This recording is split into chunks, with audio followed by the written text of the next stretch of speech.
Today on the show, we're talking to Paige Walker, who leads social listening and cultural intelligence at Hershey. Now, Paige has this way of seeing the world that cuts through the noise, looking at what people say, but also what they're trying to say, especially in a moment when our feeds and our fears are shaping our choices faster than we realize. We're in a time when AI is actually changing how stories spread, how brands react, and how all of us make sense of what's real. Paige sits at that crossroads. She watches the subtle shifts, the jokes, the memes, the backlash, and the little signs of hope, and helps one of the biggest companies in the world figure out what they mean. So in our conversation, we're going to talk about how people form opinions now, the tension between wonder and worry when it comes to AI, and why some cultural moments break open while others just fade out. And we get into what she's seeing among younger consumers, this exhaustion with hyper digital life and the quiet return to real world community IRL experiences. It's a thoughtful and grounded look at how culture moves and what it's asking of brands right now. So here is my conversation with Paige Walker. Paige, welcome to AI on the Record. Thanks so much for being here. Thank you so much for having me. Okay, we have a lot to chat about, and I actually want to start with something big. I wanted to ask you, when you look at the information world that we're all kind of navigating right now, so many feeds, so much chatter, so many platforms, what feels most different to you about how people are forming their opinions, or how do they end up changing their minds or their habits? What's different now? It is definitely so overwhelming compared to, I feel like, what it was maybe 10 years ago. And funny backstory, I have a background in journalism. So before I was, in social listening and what I do now, I was a journalist. So it's been very interesting to see kind of how it's evolved over the last like 10 years. But I feel like what is most different is truly social media. I mean, you could probably guess I was going to say that, but people are forming their opinions just based on what they're seeing on TikTok, on Instagram, from their favorite influencer. They're trusting, traditional news outlets and, government officials less. And they're trusting these creators online who have created followings because they feel more authentic than maybe, a legacy news channel or a figure of power. So I think there are, a lot of cons, but some pros to that. Like, you know, it honestly, like, the truth is gets a little bit lost in there because it's more about what people believe to be true versus what is actually true. And I think that can cause a lot of problems. But in the insights world, we need to keep that in mind. It doesn't necessarily matter if something is true. We need to worry about what people believe to be true and act off of that. So I don't know. In a nutshell, just very overwhelming, lots of different sources of information. Trust is being shifted. And as organizations, we just need to be paying attention to all the different narratives going on. Yeah, and it sounds like a very complex landscape, more complex than ever before, right? And I wanted to ask you because, your work sits kind of at the intersection of culture and insight and, kind of corporate decision making. Inside a company as big and as kind of legacy rich, consolidated as Hershey, how does that actually show up? And kind of what does it look like when culture becomes a part of how businesses kind of listen and decide? Yeah, so thankfully, there is a large appetite at Hershey for listening to our consumers. We like to say that we're consumer obsessed and consumer centric. And thankfully, a big part of that is social listening. So there's been a lot of, over the last couple years, there's been more of an acceptance of like, hey, we do need to be listening on social. We need to see what conversations are going on broadly that, could be related to our business in some way. So it shows up in a lot of ways. Some simple ways are, product development, product feedback. If we release a new product into the world, we want to listen and see if people are actually liking it, or if they release a campaign, what are people saying about that? And then product development, there's obviously a lot of different food and beverage trends, and keeping up with that is my job. So we recently just released our Hershey's Dubai inspired chocolate bar. And that's like a perfect example of, how culture turned into an actual product that was on shelf. And yes, it took a while and it took some convincing. And, we got to say, here are the numbers. Like, this is a crazy trend that's blowing up. And you kind of have to say, okay, when is it worth it for us to get involved? And ultimately, we decided that Dubai was a trend that was worth, getting involved. Same with freeze dried candy. That was, another recent trend from recent years. And we did Jolly Rancher freeze dried candy. So just two ways right there that, we're taking food and beverage trends and then actually turning it into something on shelf. But then, listening broadly, like what's happening, across the world and the economy and politics, and how is it affecting shopper behavior, and how are they feeling about brands and corporations and food and snacking overall. We're listening to all of that and then inputting it into our marketing and in our campaigns, and making sure that the way that we speak to our consumers is culturally relevant and not out of touch. Um, so just keeping a pulse on all of that as well. And, of course, social media in general, how do we want to show up online? Are there certain trends that our brands can participate in? Are there certain celebrities or influencers we want to partner with? So it's I'm like missing so much of my job, but like those are some core things coming to mind right now. So we've Yeah. over the last few years, we've really integrated, social listening and just cultural intelligence into the overall business strategy. And as you kind of look at your colleagues across the kind of the insights community, beyond Hershey, do you feel that Hershey's kind of leading in this, or is this something that's quite common across other kind of food and beverage companies? I wouldn't say we're leading, but we're not last, like, if that makes Yeah. sense, like, Yeah, yeah. because social listening and just, like, cultural intelligence in general is kind of a newer field. Social listening has been around for a while, but I feel like in the last, especially 10 years, it has really kind of become more popular. So more companies like Hershey are paying attention and they're like, yes, we do need to do this. It is important. Um, but a lot of companies like Hershey and other companies I know, we only kind of have one person internally that does this type of work. I'm the only person internally that does this work. So I think in future years, there's going to be more of an emphasis on it. There's going to be whole teams around it. I always say that every insights team needs a social listener on it because it's just such an important data source that you don't want to ignore. And there's all these conversations saying, like, well, social listening can't replace traditional insights. Yes, I agree. Social listening should not replace traditional primary research, but it should be woven into the process. So I've worked hard over the last couple years to really do that, and I work really closely with our primary research team. And if they're doing a survey about something, I'm doing a social listening report about it, and we weave it together so we can make the most informed decisions. So I do think maybe we are one of the leaders, but it's Mhm. definitely getting more popular for sure. Okay, that's great. And I wanted to delve into, obviously this is a podcast about AI. I wanted to delve into the kind of the role of AI in all of this. Like, have you found that it really helps? In moments, does it like help you move faster to get ahead of things, or, kind of spot things that you might not have spotted out there in the wild? And then potentially the other side of it, are there areas where it's made things harder? Is there more noise out there, or things that aren't actually capturing kind of the nuance that you're after? Yeah, it's definitely been a mix of both. So our two social listening tools that we use in house, they're called Quid and Viral Moment. Both of those have AI capabilities. So Quid is kind of our core tool that can do like brand health, net sentiment, like all these different things that like a core tool would do. But they brought in AI summaries. So if I'm, looking at a very large data set with hundreds of thousands of mentions, like obviously I don't have the time to go through that myself. So what I'm able to do is, generate an AI summary, and it can kind of give me the main points that consumers are discussing in a certain data set. And that's a great starting point for me to jump off and say, oh, this looks really interesting. Let's dig deeper here. Oh, that's concerning. Let's figure out what's going on with that. Sometimes the AI, like, it unearths something that it thinks is an insight, but it's truly like one weird guy on Twitter, like saying something, or X. I'll call it Yeah. Twitter forever.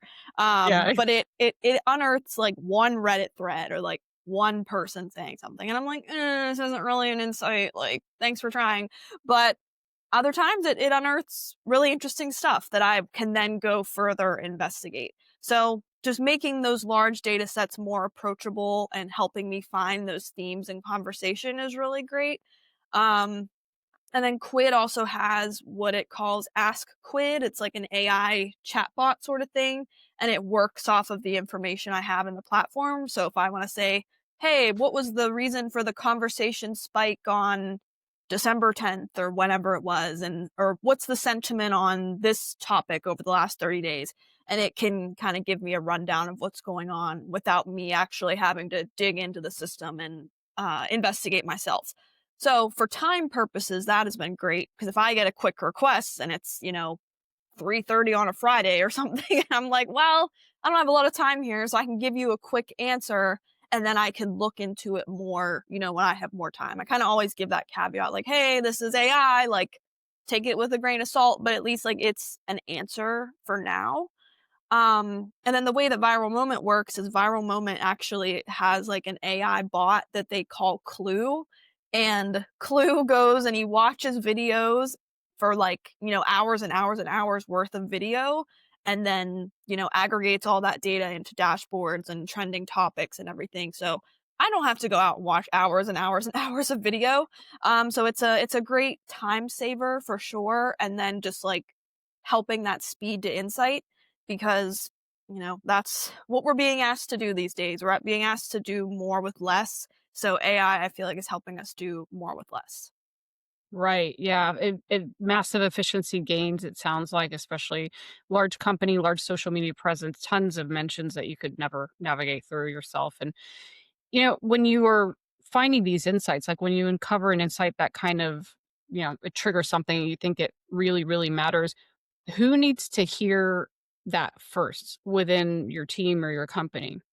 I mean, it depends on the insight, sure, but certainly like marketing leadership, marketing stakeholders, they're the ones who are making decisions about what products get made, what goes out into the market, how that's communicated. So I do work very closely with all of our different marketing teams throughout the brands. If I find something that's related to one of their brands, I'm letting them know immediately, or a trend that one of our brands could potentially participate in, or something that we could innovate.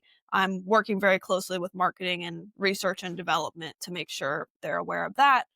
And then, corporate communications also uses social listening. Hershey's a big company. We are mentioned in the news a lot for positive and negative reasons. And, social listening can really help us determine, hey, like, is this a problem? Is this something we need to get involved in? Do we need to release a statement? Do we need to say, we need to take some kind of action? And most of the time, the answer is no. Sometimes it's just a blip. And I'm like, yeah, it'll be gone tomorrow. It's just some weird dude on Twitter. Like, let him go, let him do his thing. But it can also verify for us when something is, a crisis and when it is spreading and when we need to say, hey, let's get involved. Let's contact media and figure out what's going on. Right. So I wanted to get back to AI and I wanted to ask you, could I ask you about Duolingo? Yes. Yes. Okay. So your read on the Duolingo backlash like really struck a chord with a lot of people. And I wanted to ask you, what did that moment reveal to you about how audiences react when brands bring AI into the conversation, especially when you're talking about creativity and jobs? And I also wanted to ask you, as you were watching it unfold, were there like early signs that you were just like, okay, this isn't just another flare up like what we were talking before. This is actually something that's gaining traction and moving faster. Yeah. So yeah, the Duolingo thing is such a shame. I mean, I think they've recovered now. Great. I use Duolingo. I have a streak on there and everything. Yeah. I learned Spanish on there. Oh, Um, good. but I it whenever creativity is involved and with Duolingo, language is their whole thing.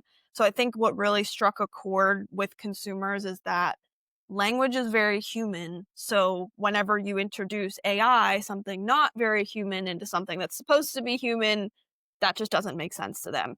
And, the job market, of course, right now is, very shaky and people are unemployed. They're looking for jobs. And so they're like, well, why is AI taking away these job opportunities? We're real people who need jobs, real creatives who need jobs. Like, we don't want AI taking away jobs. So I think that was another thing that really struck a chord.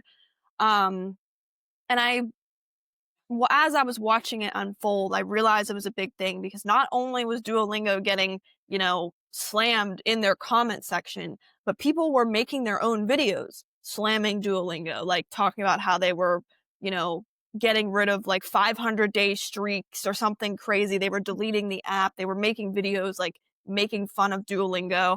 And then those videos were getting like millions of views, hundreds of thousands of comments, and it was not only just on TikTok, it was everywhere. That's where I say, like, really, like, a trend is born when something leaves TikTok and it goes on other platforms. I feel like it starts on TikTok normally, but then when you start seeing it on Instagram, on Threads, on Twitter, you know, that's when a company should really be like, "Oh, this is something we need to worry about." Or even if it's just on one place. If it's on one platform and it doesn't leave one platform, okay, that's fine. But if it starts to spread on the broader internet, that's when you need to pay attention. So I did see the conversation about Duolingo really spreading around. And people were just upset. They don't want real people to lose their job. They don't want something like language to lose that human touch.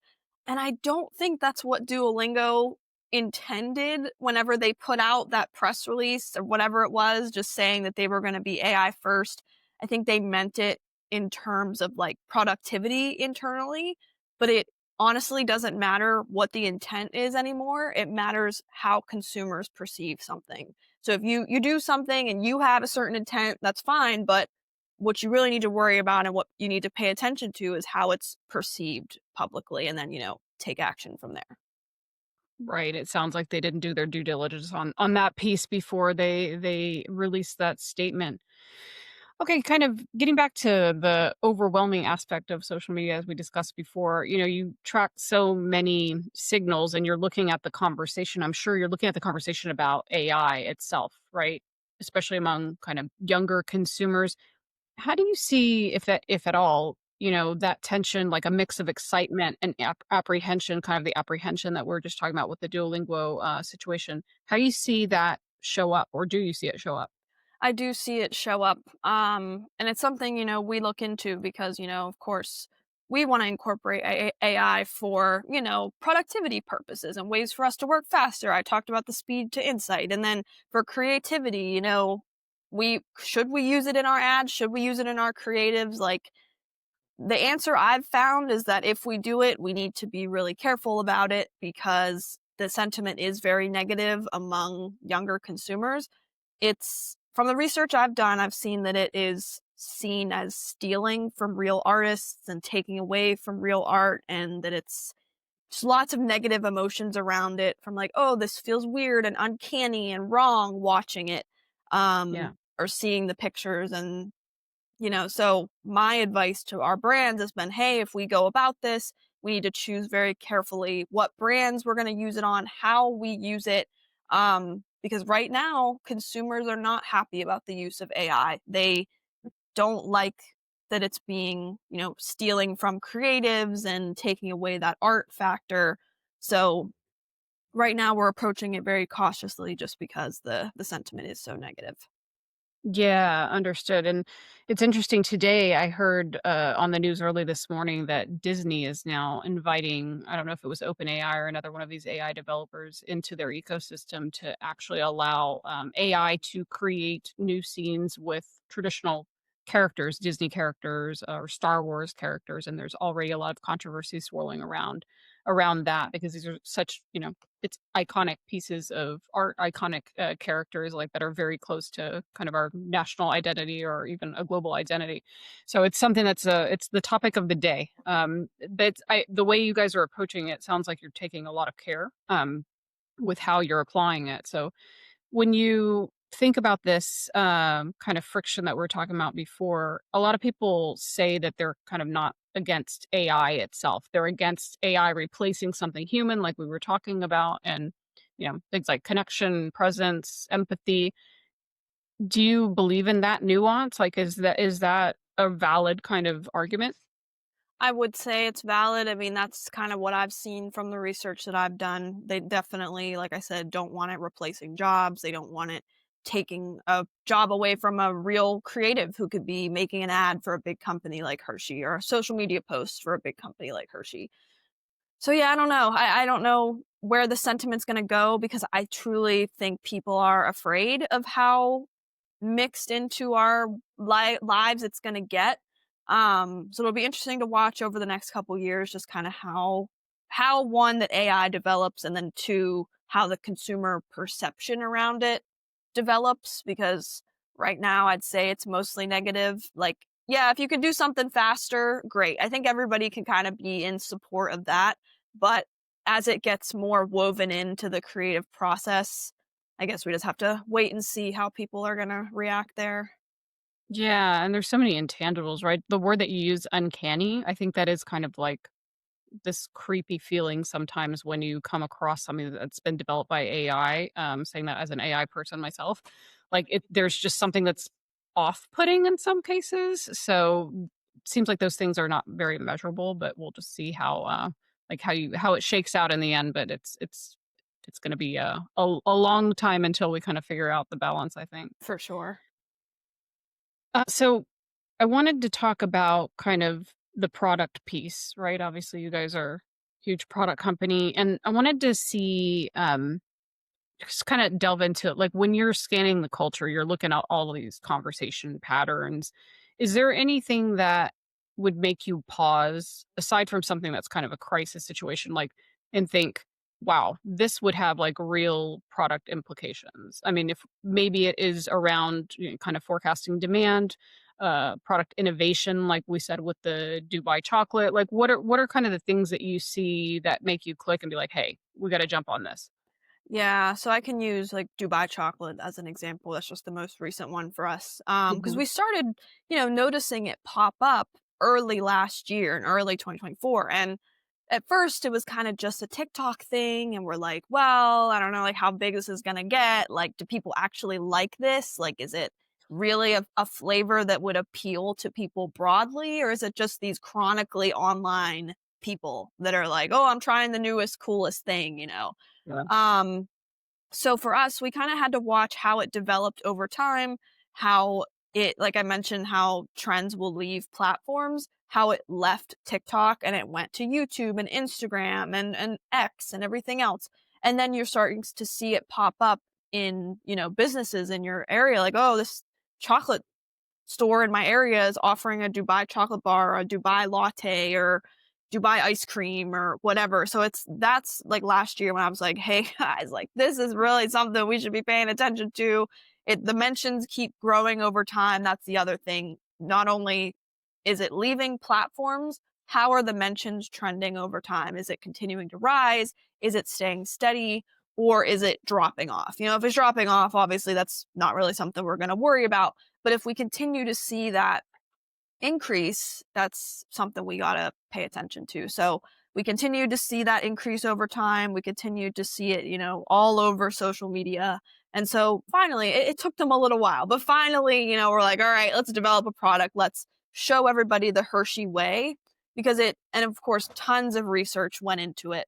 And, they found, this is a very likable flavor that, not just chronically online people, but the average everyday Bob Joe would enjoy. So we decided to do that. That's great. Sounds like you guys jumped on it very quickly. I have not yet tried it, but now that you tell me that there's a Hershey version, I'll go after it. Um, so speaking about narratives, you mentioned at the top that narratives are really important for kind of understanding where the conversation is going, and when a narrative starts to move quickly, for better or for worse. What are some of the indicators that really matter to you when you're tracking these narratives? Yeah, as for narratives that are making a change in consumer behavior, it is kind of similar to the trend thing. Is it one person talking about something they're upset about, or is it a broader cultural narrative or just theme that a lot of people are relating to? Is it resonating with a lot of audiences? Or is it just one specific group of folks that's upset about something or discussing something? Or is it something that we're seeing, change broader shopper behavior and people are changing their habits based off of this narrative? So if people are changing their habits based off of a narrative, then that is something we're gonna pay attention to. Got it. Okay. And I wanted to talk about cultural headwinds. So you've written about this topic a lot. Really, really interesting.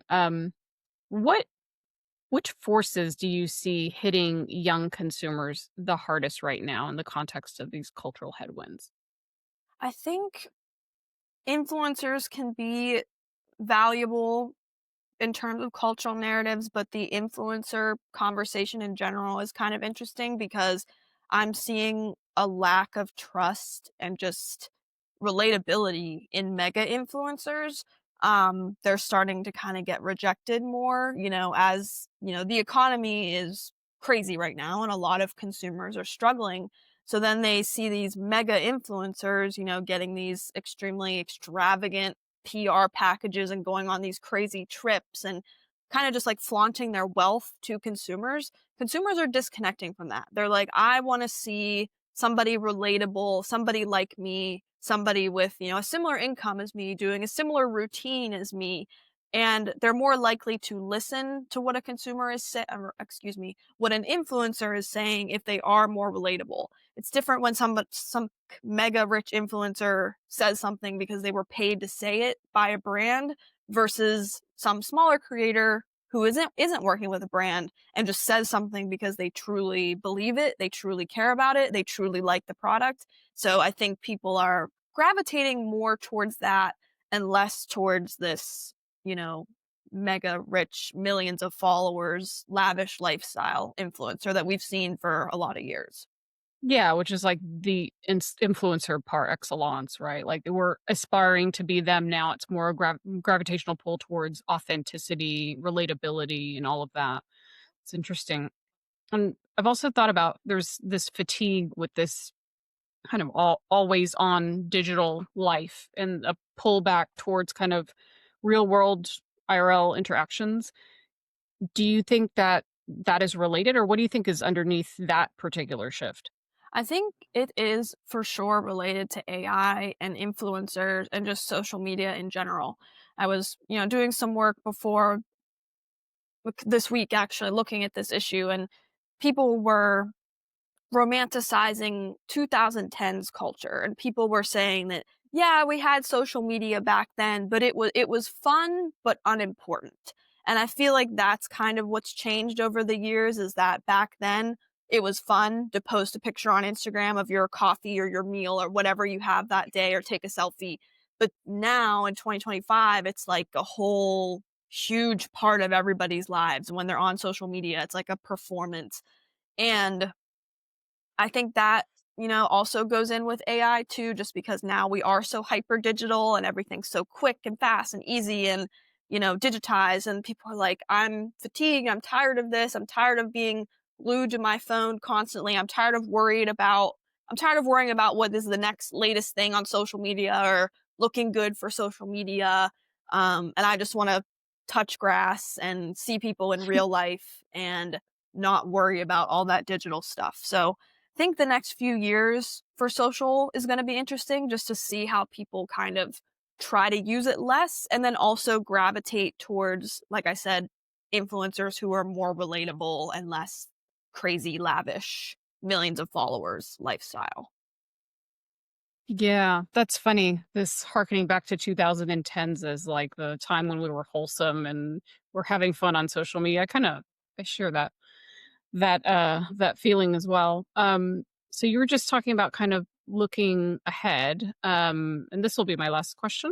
I wanted to kind of help if you could help us get a kind of a prediction in place. Um, if we want to look out over the next year or so, maybe a little farther out, we've talked about these cultural changes, behavioral changes, the changes on social media itself. What do you think brands should be preparing themselves for? I think for sure the, IRL experiences, the wanting to be less online, and then the shift from those mega influencers to the smaller, more relatable influencers, and just the disdain of AI. We cannot just rush to incorporate AI into everything we do.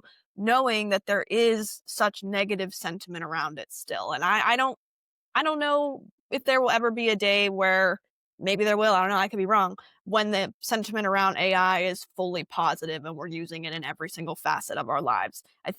I hope that like humanity will continue to persevere. So those are the kind of big three things I would be aware of from a brand standpoint, is just that people are so fatigued in general with social media, with the economy, with AI. And as brands, we need to, remind them that yes, you can go touch grass. There are real live experiences.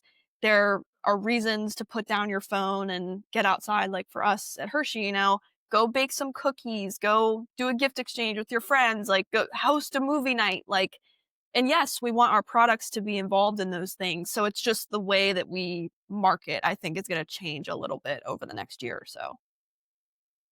All right. Thanks, Paige. That's a nice note to end on. Thank you so much for joining us, Paige Walker. It was an amazing opportunity to speak with you, and we were very happy to have you on the show. Thank you so much. Thanks. So that's our conversation with Paige Walker. It was great to hear how she makes sense of the signals that she sees every day and how she translates them into something that people inside a big organization can actually use. So if this episode got you thinking about how culture is shifting or how AI is shaping the way we all react and decide, I hope you'll share it with someone who might enjoy it too. Thanks for listening. We'll be back with another conversation soon.